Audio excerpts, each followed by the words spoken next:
You have learned what division is. Now let's look at a harder example and a new method.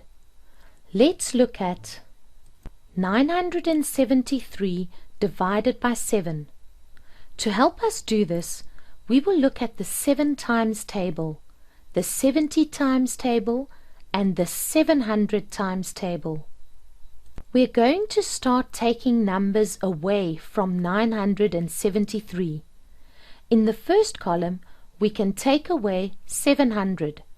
This leaves 273. From the second column, we can take away 210. This now leaves 63. Finally, we can subtract 63 from the column, leaving 0 on the counter. We have subtracted 1 700, 3 70s, and 9 7s.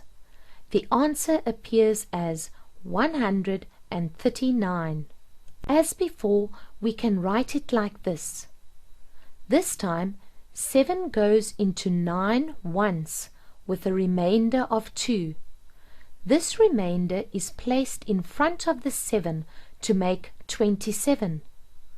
7 goes into 27 3 times, with a remainder of 6, which goes in front of the 3 to make 63.